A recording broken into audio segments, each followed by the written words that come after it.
एतत्त्रितयं दृष्टं सम्यग्रज्जुस्वरूपविज्ञानात् तस्मात् वस्तुसत्तत्वं ज्ञातव्यं बन्धमुक्तये विदुषा। पूर्व प्रसंगमा बताइएको थियो कि अज्ञात रज्जुले गर्दाखेरि, अज्ञात डोरीले गर्दाखेरि त्यो डोरीमा सर्पको भान भएको थियो। अज्ञात डोरी सर्पको भान भएर भाग्दाखेरि, डराएर सर्प देखेर भाग्दाखेरि घाउ चोटपटक आदि लागेको, त्यसबाट पाएका दुःख कष्टहरू थिए। अज्ञात डोरीको कारणले, जड वस्तु डोरी, डोरीमा सर्प हुँदैन। सर्प नभए तापनि भ्रमको कारणले सर्प भन ठानेर त्यसबाट बच्नका लागि भाग्दाखेरि हात गोडा आदि भाँचिएका, हस्पिटल जानु परेका, कष्टहरू भोग्नु परेको थियो। त्यसै गरी यहाँ मल दोष, विक्षेप दोष र आवरण दोष, तिनवटा दोषहरू छन् दृष्टान्तमा। दृष्टान्तमा नि त्यही तीनवटा दोषहरू नै देखा पर्दछन्। आवरण दोष भनेको डोरीलाई नजान्नु, दृष्टान्तको बारेमा व्याख्या भइरहेछ पहिला। आवरण भनेको डोरीलाई नजान्नु, अज्ञात डोरी नै के हो, आवरण हो। नजान्नु, अज्ञान नै के हो, आवरण हो। ढाकिदियो, आवरणले ढाकिदियो, अब डोरी जानिँदैन। मलदोष भनेको डोरीमा सर्प देखिनु हो, नभएको सर्प देखिनु नै के हो, मलदोष हो। र सर्प देखेर भाग्दाखेरि हुने कष्ट, घाउ चोट आदि लागेर हुने कष्ट आदि विक्षेप दोष हो। त्यसरी अब त्यसबाट पार पाउनको लागि डोरीलाई नै ज्ञान गरिसकेपछि अब अज्ञात डोरी रहेन, ज्ञात डोरी भयो, अर्थात् डोरी नै भन्ने निश्चय भयो। डोरी भन्ने निश्चय भइसकेपछि अब त्यो डोरीमा आवरण छैन, डोरीलाई छेक्ने, डोरीलाई जान्न नदिने आवरण छैन, किनकि ज्ञान भयो डोरीको। त्यस कारणले आवरण दोष नष्ट भयो, डोरीको आवरण दोष नष्ट भयो। डोरीकै ज्ञान गरिसकेपछि अब सर्पको त्यहाँ भ्रम हुँदैन। सर्पको भ्रम नहुनु भनेको के हो, मलदोष हट्नु हो। मलदोष भन्ने अर्थ छ कि ज्ञानद्वारा, डोरीको ज्ञानद्वारा। अर्थात् मलदोष हटिसकेपछि जो विक्षेप दोष हो, सर्प देखेर भागेर घाउ चोटपटक लाग्नु आदि, त्यो काम पनि बन्द हुन्छ, विक्षेप दोष पनि नष्ट हुन्छ।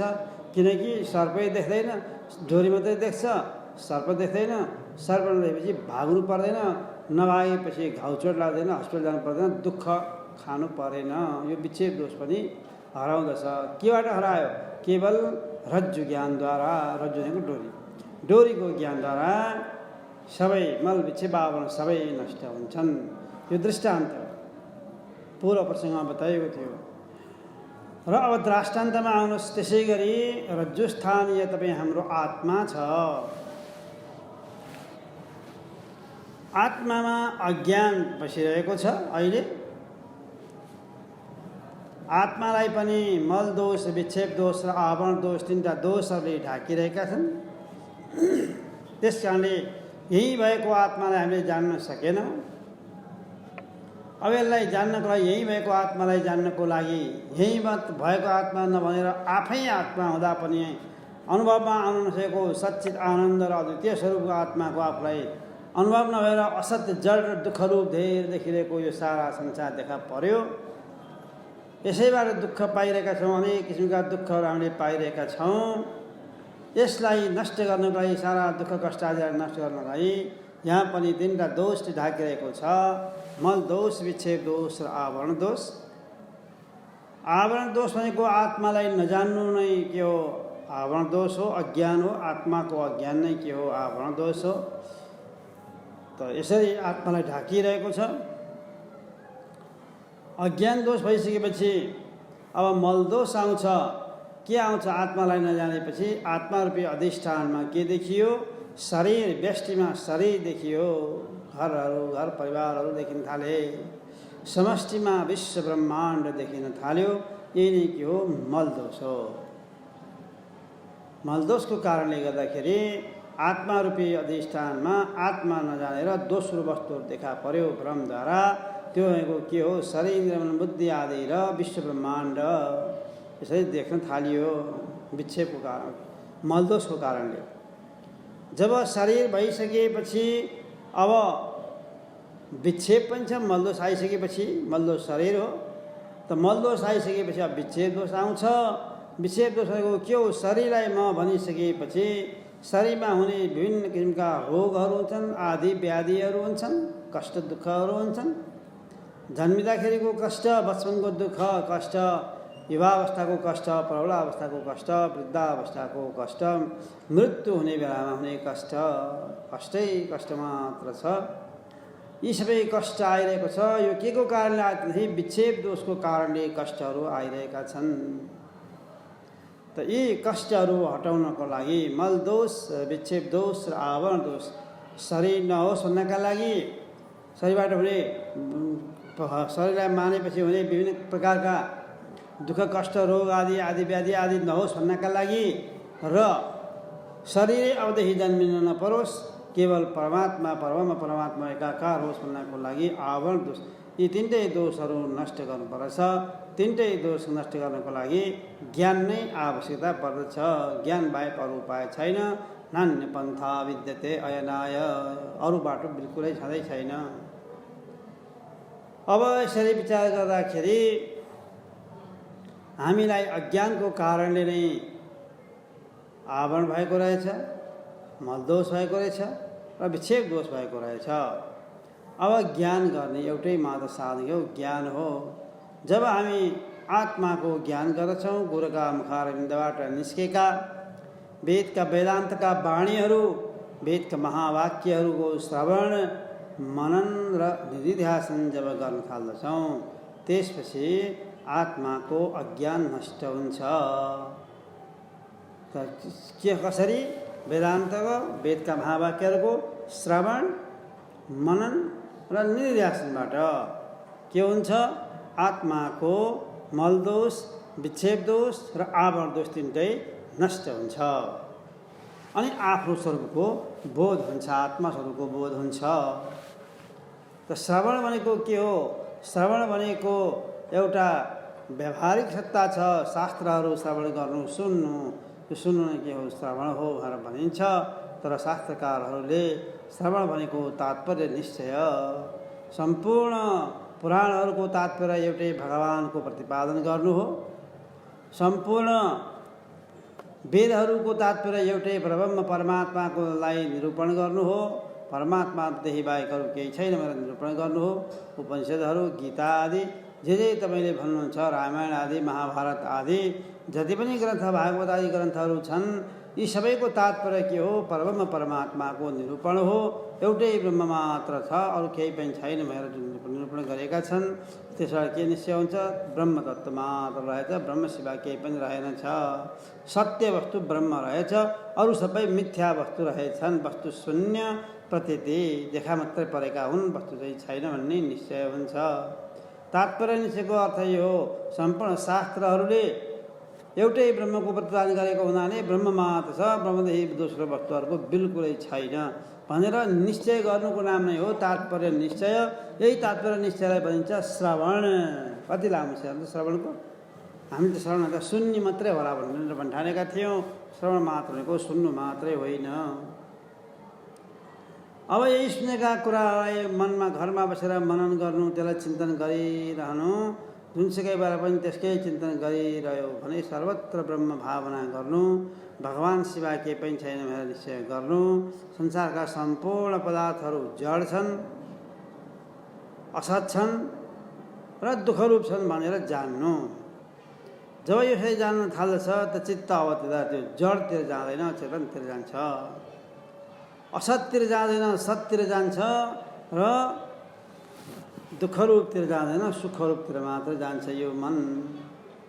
अब बाटो यसले छोड्यो, पहिलाको दुःखको बाटोलाई यसले छोडिदियो, अब सुखको बाटोतिर लाग्यो मन। त यसैलाई भनिन्छ मनन। अब उसले छोडिदियो, बाहिरका कुराहरू छोडिदियो, केवल परमात्माको मात्र चिन्तन गर्न थाल्यो। त्यही चिन्तन गर्नुको नाम नै के हो? मनन। अनि त्यो मनन आज पनि गर्यो, भोलि पनि गर्यो, पछि पनि गर्यो, नित्य निरन्तर गर्नाले के हुन्छ? त्यो सधैँभरि गरिसकेपछि त्यो निधिध्यासन हुन्छ, निधिध्यासन हुन्छ। यसरी श्रवण, मनन र निधिध्यासनबाट आत्मस्वरूपको बोध हुन्छ, आत्माको बोध भइहाल्छ। आत्माको ज्ञान हुन साथ आत्मालाई छेक्ने, जान्न नदिने जो अज्ञान थियो, अज्ञानको नष्ट भयो। ज्ञानद्वारा अज्ञान नष्ट हुन्छ। ज्ञान र अज्ञानको विरोध छ, ज्ञान र अज्ञानको विरोध छ।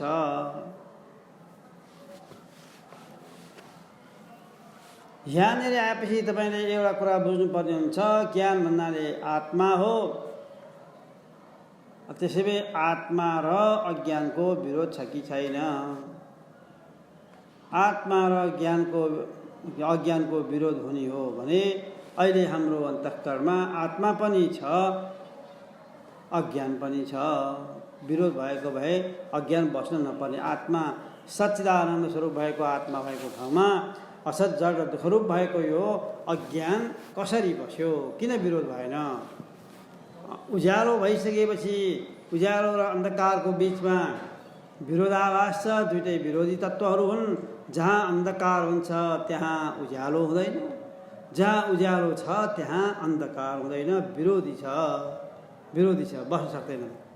भने आत्मा कस्तो छ? आत्मा सच्चित आनन्द र अद्वितीय स्वरूप भएको अत्यन्त प्रकाश स्वरूप, स्वयं प्रकाश जसलाई भनिन्छ, यस्तो प्रकाश स्वरूप आत्मा छ। अज्ञान कस्तो छ? अन्धकार स्वरूप छ। प्रकाश स्वरूप आत्मा भएको ठाउँमा अन्धकार स्वरूप अज्ञान कसरी बस्यो? दुईटै बसेको छ नि, आत्मा पनि छ, अज्ञान पनि छ। किन बस्यो त भन्दाखेरि आत्मा र अज्ञानको विरोध छैन। आत्मा प्रकाश स्वरूप हो, ज्ञान स्वरूप हो, र अज्ञान आफै स्वतः अज्ञान छँदैछ र यो अन्धकार स्वरूप हो। त ज्ञान प्रकाश स्वरूपको र अन्धकारको चाहिँ विरोध कसरी भएन त? त्यसो भए अन्यत्र हेर्ने हो भने, लौकिक वस्तुमा हेऱ्यो भने अन्धकार भएको ठाउँमा प्रकाश हुँदैन र प्रकाश भएको ठाउँमा अन्धकार हुँदैन। त्यसै गरी यहाँ पनि प्रकाश स्वरूप आत्मा भएको ठाउँमा अन्धकार स्वरूप अज्ञान कसरी बस्यो होला? बस्न नपर्ने भन्दा मजासँग बस्दछ। जहाँ आत्मा छ त्यहाँ अज्ञान मजासँग बसिहाल्दछ। किन विरोध हुँदैन? हुँदैन। किन विरोध हुँदैन त भन्दाखेरि आत्मा चेतन हो तापनि चेतनको दुई भाग लगाइन्छ। दुईटा चेतनको यहाँ भूमिका हुन्छ। चेतन एउटा नभएर दुईटा मानिन्छ। अब के कालाई दुईटा मानेको? वेदान्तमा अध्यारोप र अपवाद भनेर दुईटा कुरा राखिन्छ। अध्यारोप नगरिकन अपवाद हुँदैन। त्यसैले अध्यारोप गरिएको मात्र हो। आत्मामा अध्यारोप गरिएको मात्र हो। झुटो आरोप लगाइएको हो। अध्यारोपको अर्थ झुटो आरोप लगाएको हो। वास्तविक सधैँ रहिरहने स्थायी चिज होइन यो। चेतन दुईटा मानिन्छ। त्यसैले एउटा सामान्य चेतन र अर्को विशेष चेतन। सामान्य चेतन आत्मा हो भने विशेष चेतन अन्तःकरणमा प्रतिबिम्बित भएको चिदाभास सहितको आत्मा। चिदाभास सहितको आत्मा विशेष चेतन। चिदाभास रहितको आत्मा सामान्य चेतन। यसलाई खुब विचार गर्नु होला। चिदाभासले सहित भएको आत्मा छ भने त्यो विशेष चेतन हुन्छ र चिदाभास नभएको, रहितको अर्थ नभएको, चिदाभास रहित भएको चेतनको नाम हो सामान्य चेतन। त सामान्य चेतन र अज्ञानको विरोध छैन। विशेष चेतन र अज्ञानको विरोध छ। याद गर्नुहोस् है। सामान्य चेतन आत्मा हो। आत्माको र अज्ञानको विरोध छैन। सामान्य चेतन र आत्माको अज्ञानको विरोध हुँदैन। आत्मा पनि छ र अज्ञान पनि बसिरहेको छ यहाँ। आत्मा सामान्य चेतन हो, अज्ञान पनि सँगै छ। त सामान्य चेतन आत्मा र यो अज्ञानको विरोध नभएको हुनाले सँगसँगै बसिरहेका छन्। हाम्रै अन्तःकरण दुइटै बसिरहेका छन्। त्यो अज्ञान कहिले नष्ट हुन्छ त त्यसो भए भन्दाखेरि त्यो अज्ञान त विशेष चेतन भएपछि मात्र नष्ट हुन्छ। अज्ञान अन्धकार स्वरूप हो भने विशेष चेतन चाहिँ नि झलझलाकार गरेको दिउँसो मण्डलको झलमल्ल लागेको घाम जस्तै हो यो विशेष चेतन। त्यसैले विशेष चेतन र अज्ञानका साथ विरोध छ। जहाँ विशेष चेतन हुन्छ त्यहाँ अज्ञान बस्न सक्दैन र जहाँ अज्ञान छ त्यहाँ विशेष चेतन बस्न सक्दैन। त्यसैले विरोध छ, बस्न सक्दैन, हिँडिहाल्छ। विशेष चेतन तपाईँहरूले सुन्दै आउनुभएको थियो कि चेतन त एउटा मात्रै हो। यहाँ दुईटाको के गरियो, परिकल्पना गरियो। यी दुईटा चेतन के साँच्चीकै दुईटा चेतन हो त भने दुईटा चेतन अध्यारोप गरिएको हो। साँच्चीकै दुईटा चेतन होइन, अध्यारोप गरिएको हो। तपाईँ साँच्चीकै जीवात्मा होइन, तपाईँलाई अध्यारोप गरिएको जीव भाव तपाईँमा अध्यारोप गरेको हो। त्यस्तै यहाँ पनि विशेष चेतन भएर दुईटा छुट्टै अर्कै चेतन यहाँ बनाउन खोजिएको नभएर अन्तःकरणले युक्त भएको अथवा चिदाभासले युक्त भएको चेतनलाई भन्न खोजिएको हो। त्यो विशेष चेतनका साथ अज्ञानको केही पनि लाग्दैन, हिँडिहाल्नुपर्छ उसले। किनकि अन्धकार भएको ठाउँमा सूर्य बस्न पाउँदैनन्। केही गरी सूर्य आइहाले भने अन्धकार बस्न पाउँदैन, विरोध छ। त्यस्तै गरी यहाँ पनि विशेष चेतन छ भने अज्ञान बस्न सक्दैन। अहिले तपाईँसँग विशेष चेतन छ, त्यस कारणले अज्ञान छैन, याद गर्नुहोस्। विशेष चेतनका साथ अज्ञान टिक्न सक्दैन। विशेष चेतन छ अहिले, विशेष चेतन भएको हुनाले विशेष चेतन र अज्ञानको विरोध नहुने भएको हुनाले तपाईँलाई अज्ञान छैन। म छु भन्नेमा के अज्ञान छ तपाईँलाई? खै थाहा छैन मलाई, म छ कि छैन भन्नुपर्छ, पर्दैन। म छु भने ढुक्क निर्धक्क छ भन्छ, किन छैन, म छँदैछु नि भनिहाल्नुहुन्छ। किनकि विशेष चेतन भएको हुनाले। अब विशेष चेतन कसरी हुन्छ नि भन्नु होला। सामान्य चेतनमा केही कुरा थपिएपछि त्यो विशेष चेतन बन्दछ। सामान्य चेतनमा केही पनि थपिएन भने त्यो सामान्य चेतनै हुन्छ, विशेष हुन पाउँदैन। सामान्य चेतन आत्मा हो भने विशेष चेतन के हो? विशेष चेतन अन्तःकरणमा प्रतिबिम्बित भएको आत्माको आभास चेतन र व्यापक भएको सामान्य चेतना आत्मा र आत्माको आभास दुईटा हो। यो दुईटा भएपछि के हुन्छ? यसलाई चिदाभास पनि भनिन्छ हो। यो दुईटा भएपछि के हुन्छ? यही दुईटा हुनुपर्छ, अनि त्यसले अज्ञानलाई नष्ट गरिदिन्छ। अब बस्न सक्दैन। विशेष चेतन बन्ना साथ साभास बुद्धे कर्तृत्वम अविच्छिन्ने विकारिणी। आभास चेतनले सहित भएको बुद्धिमा विशेष चेतन उत्पन्न हुन्छ। उसैले कर्तृत्व वक्तृत्व परमात्मा भावलाई स्वीकार गरेको हुन्छ भने यहाँ हामीलाई अज्ञान साथैमा राखेर बस्ने को हो? अज्ञानलाई हटाउने को हो? भन्दा अज्ञानलाई साथैमा राखेर बस्नेवाला आत्मा छ, तर अज्ञानलाई तुरुन्तै नष्ट गरिदिइहाल्नेवाला चाहिँ विशेष चेतन छ। तपाईँ हामीलाई चाहिएको पनि के हो? विशेष चेतन हो। त्यसैले ज्ञानलाई के हुन्छ? दुई प्रकारको मानिन्छ, तिनै प्रकारको भनिन्छ। एउटा विषयको ज्ञान, विषय ज्ञान त जसलाई पनि भइरहेको छ त्यो बताइरहनु जरुरी छैन। एउटा ब्रह्मको ज्ञान र एउटा ब्रह्म रूप ज्ञान, दुईटा छ। ब्रह्मको ज्ञान भन्नाले विशेष चेतनलाई लिएको हो भने ब्रह्म रूप ज्ञानलाई चाहिँ सामान्य चेतन भनेर भनिन्छ। यसरी ब्रह्मको ज्ञान र ब्रह्मको ज्ञान भन्दाखेरि त्यो ज्ञान उत्पन्न हुनेवाला छ। त्यो ज्ञान केही समयसम्म बस्छ, केही समयपछि त्यो ज्ञान मरेर जान्छ, नाश भएर जान्छ। त्यो ज्ञान विशेष चेतनवाला ज्ञान चाहिँ मरेर जान्छ, नष्ट भएर जान्छ। सामान्य चेतन रूप जो ज्ञान हो, जसलाई आत्मा भनेर भनिन्छ, यो आत्मा चाहिँ कहिले पनि मर्दैन, कहिले पनि नाश हुँदैन, सदा सदा एक नाशले रहिरहेको हुन्छ। अब विचार गर्नुहोस्, त्यो विशेष चेतनले अज्ञानलाई नाश गर्छ कि गर्दैन? कसरी नाश गर्छ भन्दाखेरि विशेष चेतनले, आभास चेतनले सहित भएको, आभास चेतनको अन्तःकरणमा प्रतिबिम्बित भएको चेतन है। चेतन त छँदैछ, बिम्बरूप चेतन त छँदैछ। आत्मा सर्वत्र व्याप्त छ। सर्वत्र व्याप्त भएपछि विद्यावच्छिन्न चैतन्यम एकम पूर्णमथा परम, बुद्धि रूपी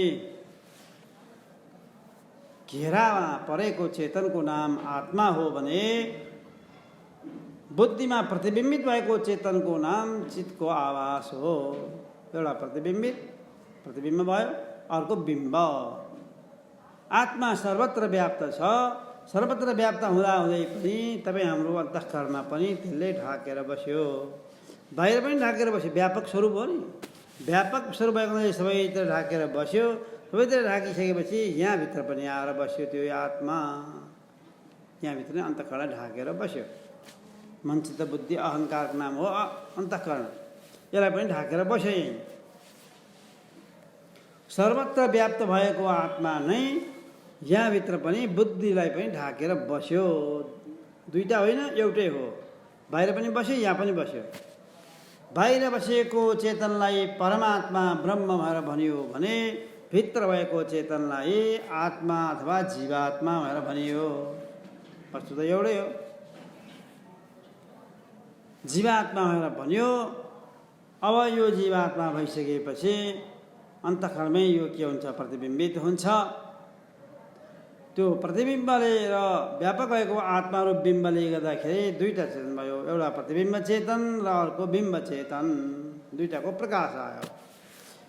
दुईटाको प्रकाश हुनासाथ के हुन्छ? साभास बुद्धे कर्तृत्वम अभिछिन्ने विकारिणे। आभास चेतनले सहित भएको बुद्धिमा के हुन्छ? कर्तृत्व, भोक्तृत्व र प्रमात्रता भाव उदाउँदछ। कहाँ? अन्तःकरणमा, बुद्धिमा। अन्तःकरणको बुद्धि पनि हो, मन चित्त बुद्धि अहङ्कार। अन्तःकरण चतुष्टय भन्ने गरिन्छ यसलाई। चारवटा छन् यसका। एउटा मन, एउटा चित्त, एउटा बुद्धि, एउटा अहङ्कार। यो अन्तःकरण चतुष्टय। यो अन्तःकरण चतुष्टय कहिलेसम्म रहन्छ भन्दाखेरि ब्रह्म ज्ञान नहुन्जेलसम्म रहिरहन्छ। त्यसैले त्यसलाई अन्तःकरण भन्ने गरिन्छ। चारवटाको नामलाई नै के हुन्छ? अन्तःकरण भनिन्छ। बाहिर बसेर के अरे भित्र बसेर बाहिरका कामहरू गरिरहनु भएको हुनाले यसलाई के हुन्छ? यसलाई पनि काम गर्ने साधनको रूपमा लिइन्छ। केवल साधन मात्रै। बाहिर बसेर मनले बाहिरै बसेर बाहिरका कुराहरूको भित्र बस्छ, बाहिरको चिन्तन गर्छ। मन भित्र बस्छ, बाहिरको चिन्तन गर्छ, सङ्कल्प विकल्प आदि गर्छ। चित्त भित्रै बस्छ, चिताइरहन्छ, बाहिरका कुराहरू चिताउँछ। बुद्धिले के हुन्छ? भित्र चाहिँ भित्रै बस्छ, तर निश्चय बाहिर गर्छ। उसले सबै कुराको निश्चय बाहिर गरेको छ। अहङ्कार जो हो, अहङ्कार पनि भित्रै छ, तर के हुन्छ? बाहिर मैले गरेको हुँ भनेर भन्छ। यसरी अन्तःकरणहरू भित्रै बस्दछन् र बाहिरका कामहरू गरेका हुन्छन्। हो, त्यो काम गरेका हुनाले के हुन्छ? साभास बुद्धे कर्तृत्वम अभिछिन्ने विकारिणे। आभास चेतनले सहित भएको बुद्धिमा, आभास चेतन भनेको चिदाभास नै हो, अर्को होइ वस्तु होइन। चिदाभासले सहित भएको बुद्धिमा कर्तृत्व, भोक्तृत्व, प्रमात्र भाव आउँदछ। बुद्धिमा, अन्तःकरणमा कर्तृत्व, भोक्तृत्व, प्रमात्र भाव कसको हो? अन्तःकरणको हो, आत्माको होइन। के हो यो कर्तृत्व, भोक्तृत्व, प्रमात्र भाव भनेको? के हो? म कर्ता हुँ भनेर विभिन्न किसिमका कर्महरू गर्ने, यसलाई कर्ता भनिन्छ। म यो भएपछि के हुन्छ? भोक्तापनको भने उसलाई आउँदछ। मैले यो काम गरेँ, त्यस कारण यसको फल यस्तो लाग्नुपर्छ।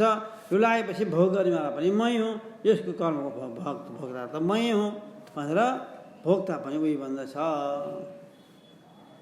कर्ता भोक्ता। अब प्रमाता छ अर्को। प्रमाता भनेको जान्नेवाला, ज्ञाता। के हो न प्रमाता, हामी शब्दै अलि अप्ठ्यारो पनि छ। यो भनेको के हो? प्रमाता भनेको जिह्वा भन्नुहोस्, अरू केही छैन।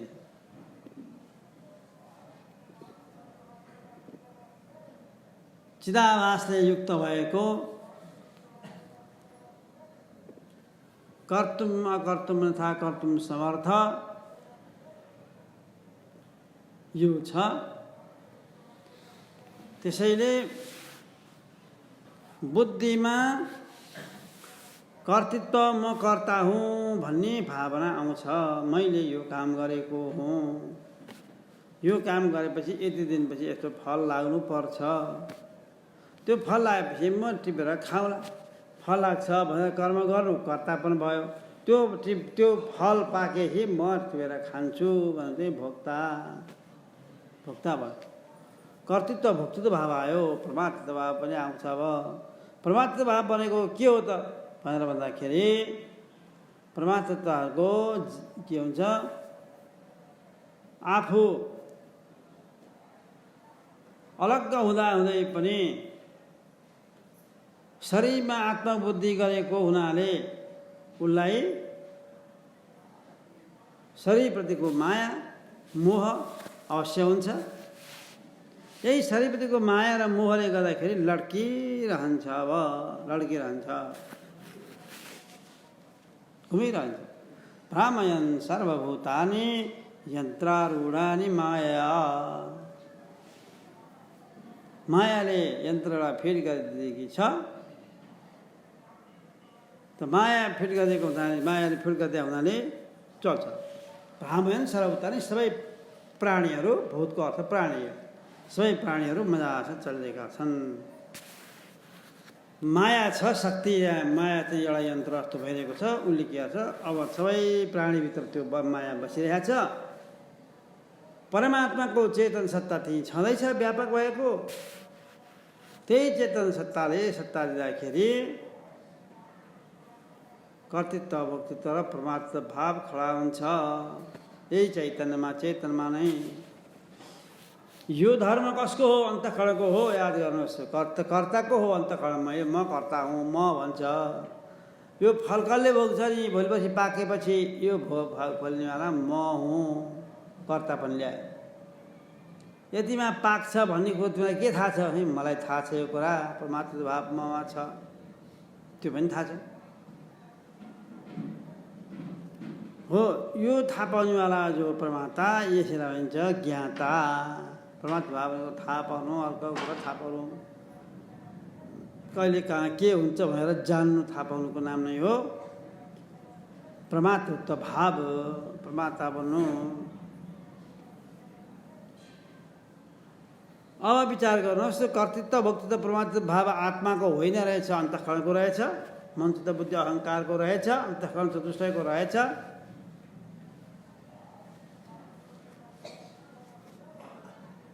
अब यो कर्तृत्व भोक्तृत्व परमात्म भाव हाम्रो मेरो होइन रहेछ, अर्काको हो भनेर पन्छाइसकेपछि अब त्यसमा राग नगर्नुको नाम हो असली विवेक, असली वैराग्य। छुट्याउने बित्तिकै विवेक भयो। त्यसमा नलाग्नु नै के हो? त्यो अनात्म पदार्थमा नलाग्नुको नाम नै हो। हेर्नुहोस्, अब यसरी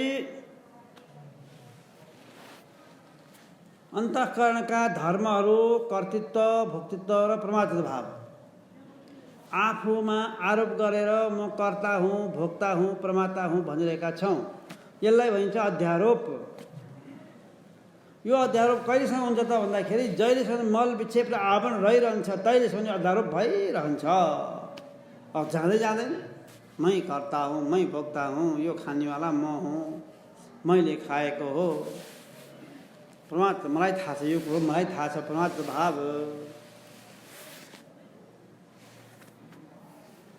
अब यो नाश गर्नको लागि यही परमात्मा कर्ता कर्तृत्व भोक्तृत्व परमात्मा भाव भनेको आन्तरिक संसार भनिन्छ। यसलाई आन्तरिक संसार, बाहिरको संसार। त यही बाहिर संसार भनिन्छ। दुईवटा संसार त छँदैछ।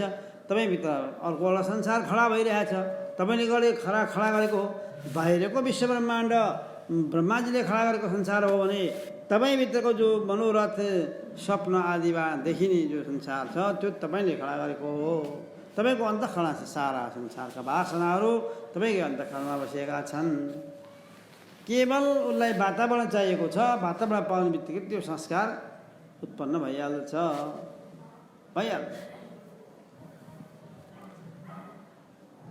यसरी त्यो अन्तःकरणमा भएको कर्तृत्व, म कर्ता हुँ, यो काम गर्नेवाला म हुँ भन्ने भावना कर्तृत्व, यो काम गरेपछि यो फल लाग्छ भनेर त्यो फलको भोग गर्नेवाला भोक्ता पनि म हुँ,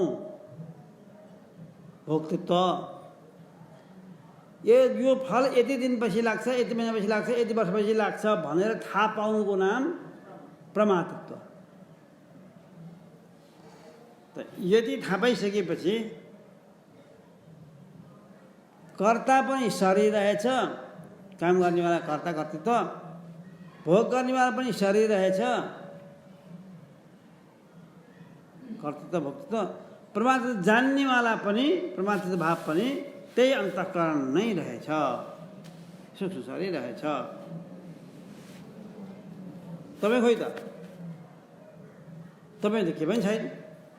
न तपाईँमा कर्तृत्व छ, न तपाईँमा भोक्तृत्व छ, न तपाईँमा परमात्मा छ, के पनि छैन। तपाईँ खोइ त त्यसो भए केलाई लिएर तपाईँ भन्ने? यो आफ्नो अस्तित्व हराएको छैन, तर देखाउने कुरा केही पनि छैन। देखाउने कुरा केही पनि छैन, तर आफ्नो अस्तित्व कायमै छ। म छु भन्ने चाहिँ बोध भइरहेछ। हो, यो बोध स्वरूपमा स्थित भएर बस्नु नै के हो? समाधि हो। अब तपाईँ जागृत स्वप्न सुषुप्तिभन्दा माथि उठेर समाधिमा पुग्नुभयो। त्यही बोध स्वरूपमा म छु भन्ने जो बोध हो, त्यो बोध भइरहेको हुनाले म छैन कि भन्ने विपरीत ज्ञान, म छैन कि भन्ने अज्ञान पनि छैन, म छैन भन्ने अज्ञान पनि छैन, म यस्तो कहाँबाट म त यस्तो पो त भनेर भन्ने विपरीत ज्ञान पनि छैन, उल्टो ज्ञान पनि छैन। नभएको हुनाले आफू त के हो? ज्ञान स्वरूप हो। प्रज्ञानम ब्रह्म, ऋग्वेदका महावाक्यले बताए प्रज्ञानम ब्रह्म, त्यो ज्ञान स्वरूप नै के हो? ब्रह्म हो।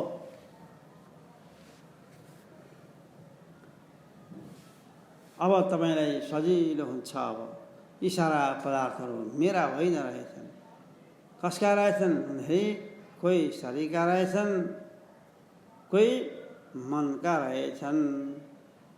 मन भन्ने मान्छे बुद्धि अहङ्कार यसका रहेछन्।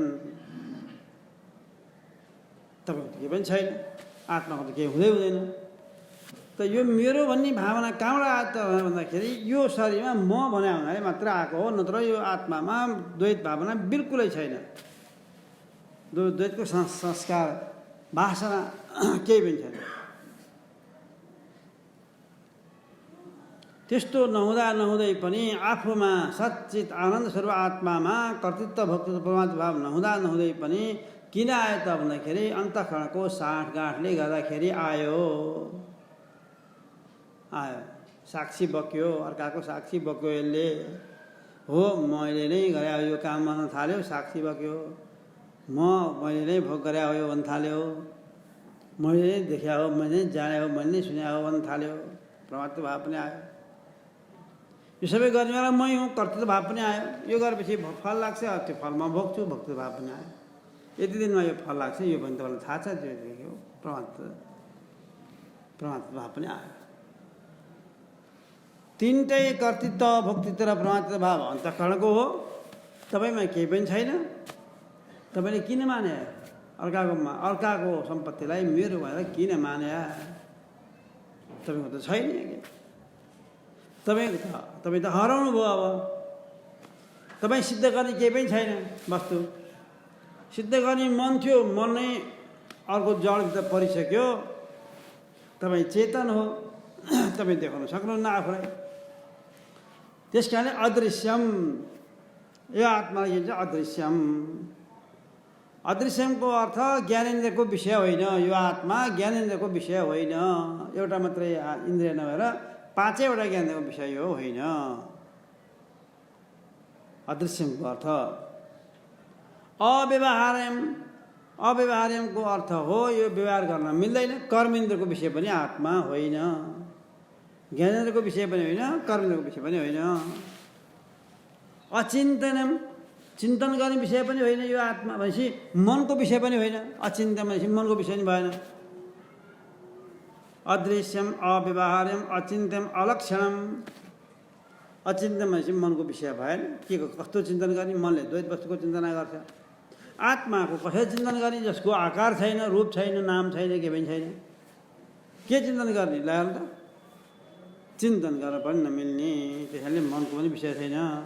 अलक्षण भनेपछि देखिने चिज छ कि केही त्यो लक्षणहरू के छ कि त्यो पनि छैन।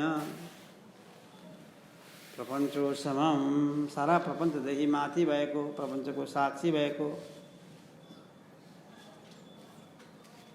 त्यस्तो प्रपञ्चो समम। शान्तम, आत्मा सधैँ शान्त स्वरूप छ। शिवम कल्याण स्वरूप छ। शान्तम शिवम अद्वैतम, यो आत्मा अद्वैत स्वरूप छ, एक मात्र छ। चतुर्थम मन्यन्ते, यो चौथो हो। यो विश्व होइन, विश्व पहिलो हो। जाग्रत अवस्थाको अभिमानी जीव अहिले जाग्रत अवस्थामा हामीले जे जे भोगिरहेका छौँ, देखिरहेका छौँ, सुनेका सारा आएका छन्। जाग्रत नामा जीवले भोग गरिरहेको छ। जाग्रत पहिलो, जाग्रत दोस्रो सपनावस्थामा हामीले भोग गर्छौँ यसको विपनाको जस्तै।